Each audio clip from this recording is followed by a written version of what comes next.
Mediator looked across the table at my daughter and her husband and asked them directly whether they'd like to respond to what I just said. My daughter's husband.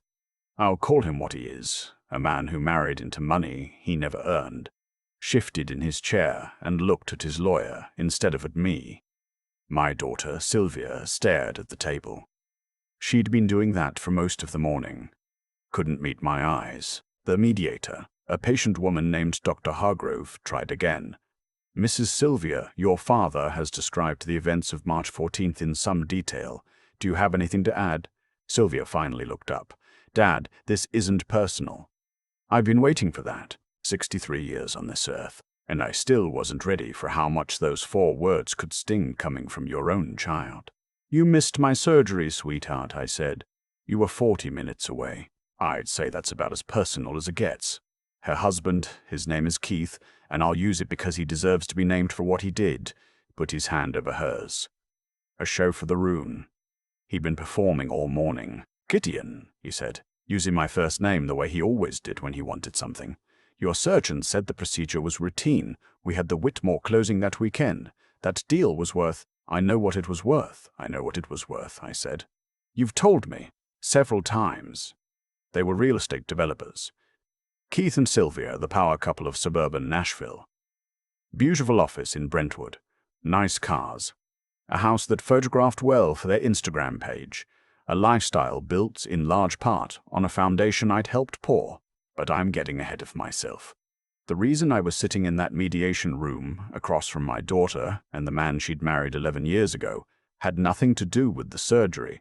The surgery was just the moment I finally understood what I'd been ignoring for years. My wife Carol died in 2017. Pancreatic cancer. 14 months from diagnosis to the end, and I was with her every single day. After she was gone, I sold our hardware business, 41 years. Started from nothing, built into something respectable. And I had more money than I knew what to do with alone. The sale netted me just over $2.1 million after taxes. Carol and I had always lived simply. We didn't need much. Sylvia and Keith, on the other hand, needed a great deal. It started with what seemed like reasonable requests. They were expanding their development business. Cash flow was tight. Could I help with a short-term loan? Of course I could. I was her father. $30,000 repaid within 6 months, they promised. That was 2018.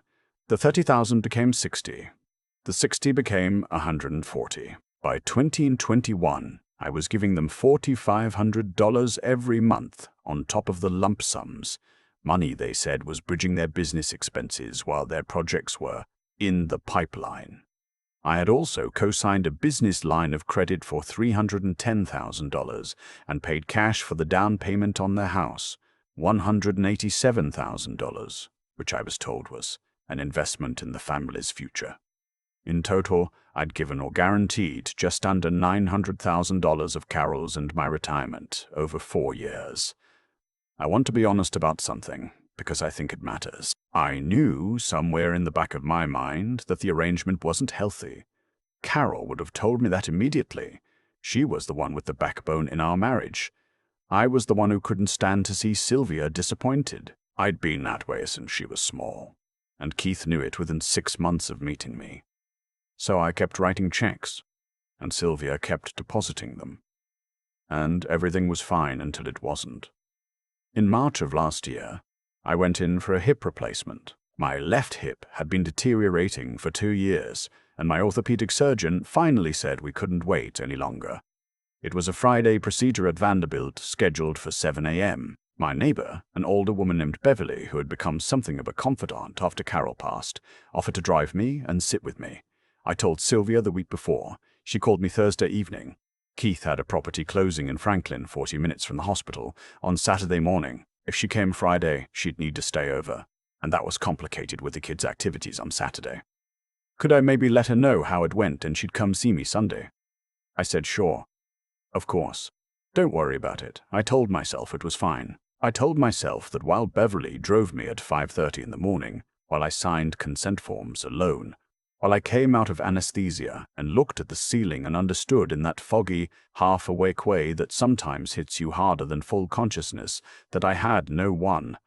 My wife was gone. My daughter had chosen a real estate closing. Beverly was there. She brought coffee and a crossword puzzle and sat with me for 6 hours without being asked.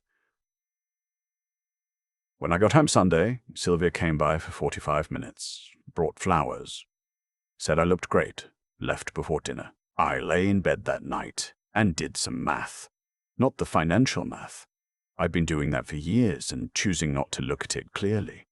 This was different math. This was, when did my daughter last call me just to talk, not to ask for something? When did she last come for Sunday dinner without a reason? When did Keith ever look me in the eye and ask how I was doing and actually wait for the answer? I started writing things down. Dates, amounts, conversations, things I'd told myself I'd misremembered or overreacted to or taken out of context. I had not misremembered them. 3 weeks after the surgery, I called a financial advisor I trusted named Grant. He'd helped Carol and me for years, and I told him I needed to restructure everything. I also called an attorney named Paulette who specialized in estate planning and, as it turned out, in protecting older adults from financial exploitation, which was a phrase I was not yet ready to apply to my own situation but was edging toward. Paulette listened to me for an hour without interrupting. Then she said, quietly, "Mr. Gideon, do you have any of this in writing?" I did not. Then, she said, "The first thing we're going to do is change that." Over the next 6 weeks, while I rehabbed my hip and told Sylvia everything was fine, Paulette and I put together a full accounting of every dollar I'd transferred, every document I'd co-signed, every verbal agreement I'd made over 4 years. We had bank statements, we had text messages, we had one voicemail from Keith from 2020, where he said, and I'm not paraphrasing, "Gideon, we just need to get through this quarter and then we will absolutely start paying you back. You have my word. You are the reason this business is still standing." His word. Right. I updated my will. I changed the beneficiary on my life insurance. I revised the estate plan so that anything I left behind would go into a trust managed by Paulette's firm, with distributions structured over time and contingent on certain conditions. Nothing would transfer directly to Sylvia while Keith was in the picture. Then I stopped the monthly transfers. No explanation. No argument. I just stopped. Keith called me 3 days after the first missed transfer. Very casual, like he was checking on something minor. "Hey Gideon, wanted to flag. Didn't see the usual from you this month. Probably just a banking thing." "No banking thing," I said. "I've decided to make some changes to my finances." A pause. "What kind of changes?" "I'll let Sylvia know." I called Sylvia that evening. I kept it simple. I told her the monthly support was ending. I told her the co-signed credit line would need to be refinanced out of my name within 90 days. I told her I loved her and I wished her and Keith well with their business. The silence on the phone lasted a long time. Then she said, "Dad, is this because of the surgery?" "It's because of a lot of things, sweetheart. Keith said you seemed upset when he called." Of course he had. Of course he had already managed the narrative. "Sylvia," I said, "I was in surgery at 7 in the morning and you were 40 minutes away. Beverly from next door drove me. I want you to think about what that means." Another silence. Then, "Dad, we've talked about this." "The closing, I know about the closing," I said. "Good night, sweetheart. I love you." I hung up. My phone started ringing at 8:14 that evening. Keith. I let it go to voicemail. He called again at 8:31, 8:47, 9:02, and 4 more times before 10 o'clock. I listened to the messages the next morning. The first one was reasonable and measured, the kind of voice he used when he was performing for an imagined audience. By the fourth, his voice had that tight, controlled quality that meant he was working very hard not to say what he actually wanted to say. By the 7th, he'd mostly stopped trying. "Gideon, I don't know what she told you, but whatever you think is happening here, you need to pick up the phone and talk to us. Before you do something you can't undo. We have obligations, we have staff, we have a family. You can't just." He stopped himself. "Call me." I did not call him. What happened next took about 4 months, and I watched most of it from a careful distance. Without the monthly transfers, Keith and Sylvia's cash flow problem, which had apparently been much worse than I understood, became visible very quickly. They had 2 development projects running simultaneously, both leveraged heavily, both dependent on my money to cover operating gaps while the projects completed. When my transfers stopped, they tried to cover the shortfall with the business credit line. When that maxed out, they started cycling personal credit cards.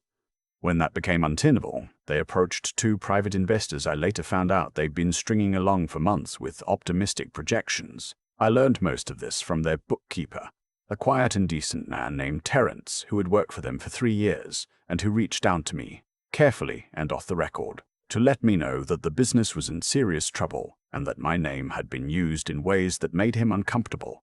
He wouldn't give me specifics, and I didn't ask for specifics, but he wanted me to know. I passed this information to Paulette. What I didn't know, until Paulette found out through the legal process we'd initiated to remove my name from the credit line, was that Keith had represented to the bank, in writing, that I had agreed to extend the guarantee for an additional 2 years. I had agreed to no such thing. I had never been asked. The signature on the extension document was close to mine, but was not mine. I'll let you sit with that for a moment. Paulette sat with it for about 30 seconds before she started making calls. The mediation that Keith and Sylvia had requested, framed, in their filing, as an attempt to resolve a family financial dispute and address concerns about Gideon's recent decision-making capacity, had been their preemptive strike. If they could establish, even informally, that I was making impaired decisions, it might give them leverage.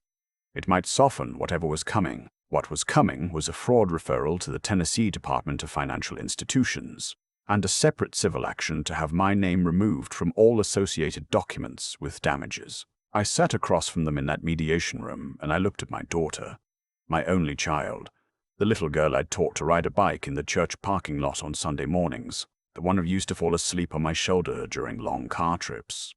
And I tried to find the person I knew somewhere in the woman who was staring at the table while her husband lied to a mediator about my state of mind. She was in there somewhere. I had to believe that, but she wasn't going to surface today. Dr. Hargrove asked if I wanted to take a short break. I said no, thank you. I had something I wanted to say. I looked at Keith. I kept my voice even because Carol always said that the quieter you were when you were serious, the more people listened. You signed my name, I said, to a bank document. Without my knowledge or consent, I want you to think very carefully about what you say next, because my attorney has the original, and she's already spoken with the bank. Keith's lawyer put her hand on his arm. The room went very quiet. I'm not here to destroy anyone, I said. I'm here because my name is attached to financial instruments I didn't authorize, and I want my name removed. Everything else, the question of what Sylvia and I are to each other, what kind of relationship we have going forward, that's separate. That's between her and me. But what you did with my signature, Keith, that's between you and the law. Sylvia made a sound I hadn't heard from her since she was a teenager. Something between a breath and a word. She didn't look up. Keith said nothing. Paulette said what she needed to say, calmly and thoroughly, and the mediation ended about 40 minutes later without resolution from their side. That was fine. We didn't need their cooperation. We had the documents. Walking to the parking garage afterward, Paulette said that in her 20 years of practice, she'd never seen someone as genuinely underprepared as Keith had been today. He thought you didn't know, she said. He thought a lot of things, I said. The civil case took another 2 months to resolve. Keith's attorney negotiated. Paulette did not negotiate so much as she presented the options clearly and waited. In the end, my name was removed from all documents. The fraudulent extension was voided.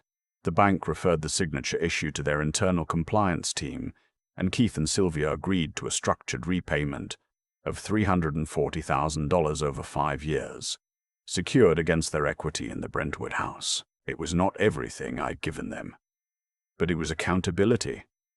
That was what I'd actually wanted. The business, without the support structure I'd been providing, contracted sharply. They let 3 staff go.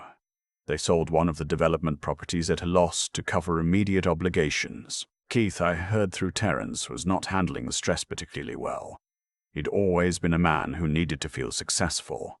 Success had been much easier when someone else was quietly funding it. Sylvia called me in September. I almost didn't answer. I told myself I would give her space, that she would come to me when she was ready, or she wouldn't, that I couldn't force a reckoning she wasn't prepared for. But she'd called 3 times in the past 2 weeks and left no messages. And something in the frequency of it, something that felt less like aggression and more like circling, made me pick up. "Hi, sweetheart." A pause. Then, "Dad, can I come see you?" Of course. She came on a Tuesday, alone. No Keith. She sat at my kitchen table with coffee she'd brought from the place down the road. She remembered I liked the dark roast from there, and that small thing undid me a little. And she didn't say anything for a long moment. Then she said, "I didn't know about the signature." I studied her face. I believed her. I'd thought about it a lot, and I believed her. "I know," I said. "But I knew other things," she said. "I knew we were in over our heads. I knew you were carrying us." I told myself it was temporary, that the business would turn around, that we'd pay you back, and it would be fine. I kept telling myself that.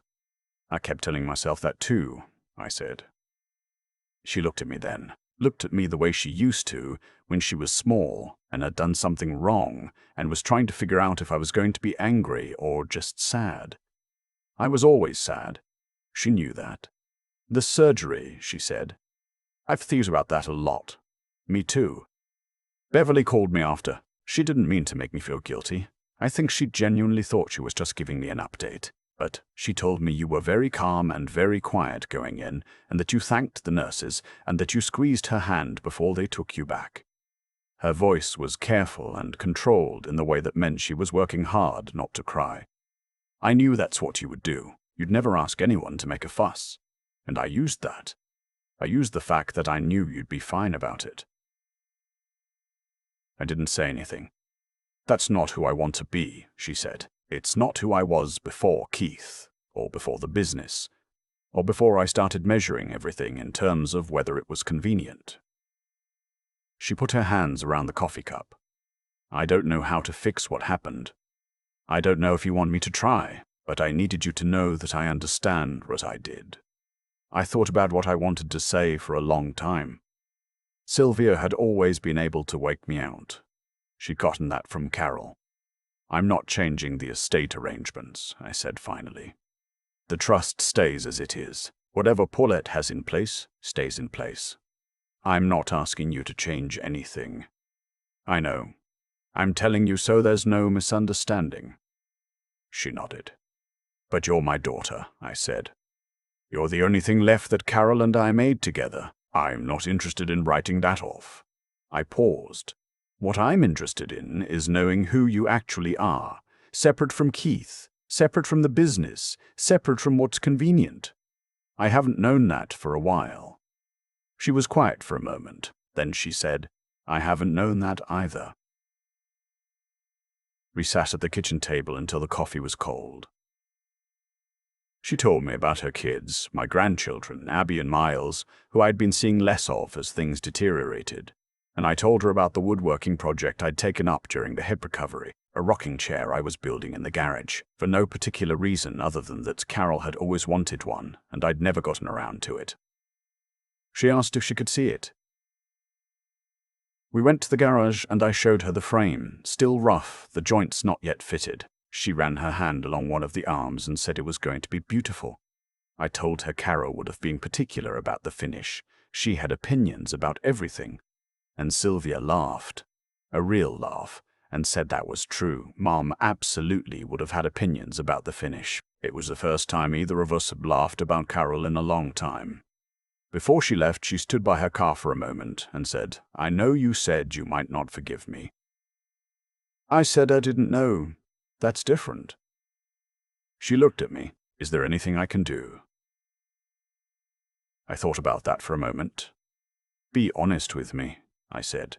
"Not about the business, not about money, not about anything that needs something from me. Just be honest about who you are and what you're doing and how things actually are. That's all I want." She nodded. "I can do that." "And Sylvia," she turned back, "get Keith some help. Professional help. I don't say that to be cruel. I say it because a man who does what he did, signs someone else's name to a bank document.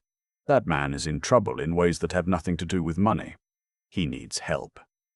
Her face was complicated, something that might have been agreement, or recognition, or just the exhaustion of already knowing something you didn't want to know. "I know," she said quietly. She drove away. I stood in the driveway for a minute, watching her taillights until they turned at the end of the street. The September air had that first hint of coolness that Tennessee gets around this time of year, the reminder that summer's been lying to you for weeks, and fall is actually the honest season. I went back to the garage. The rocking chair frame sat where I'd left it, rough wood joints, potential without form. I picked up the sandpaper and started working on the left arm. Carol would have said I was spending too much time alone in this garage and not enough time out in the world, and she would have been right, and I would have told her I'd get out more tomorrow, and she would have called me a liar, and we would have laughed. She was right about most things. She would have been right about this too. That you can't hold people accountable and then hold them away forever. That accountability without the possibility of repair is just punishment, and punishment wasn't what I was after. What I was after was simple. I wanted my life back. I wanted my money back. I wanted my daughter back. I'd gotten 2 out of 3 in the courthouse, and maybe, the third one was going to take longer, but it was still possible. That was more than I'd believed 6 months ago. Terrence reached out a few weeks later to let me know he'd left Keith and Sylvia's firm. Found a new position with a property management company in Murfreesboro. He said he hoped things had worked out for me, and I told him they had, mostly, and I thanked him for what he'd done. He said anyone decent would have done the same. I didn't argue with him, but I knew that wasn't true. He'd taken a risk. That mattered. Paulette sent me the final paperwork in October. Everything signed, everything removed, everything in order. She added a handwritten note at the bottom that said simply, "You handled this with a lot of dignity. Not everyone does." I put it in the folder with all the other documents. Evidence of a chapter of my life I hadn't planned for and didn't want but had survived. The rocking chair was finished by November. Sanded smooth, finished in the pale walnut stain Carol would have chosen. I brought it onto the back porch and sat in it for the first time on a Sunday morning with coffee. And I'll be honest with you, I cried a little. Not from grief exactly. Or not only from grief. More from the feeling of something finally being complete that had been unfinished for a long time. Abby and Miles came with Sylvia for Thanksgiving.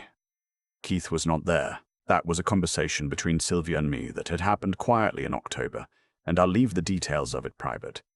What I'll say is that Sylvia was there, present in the way she hadn't been in years.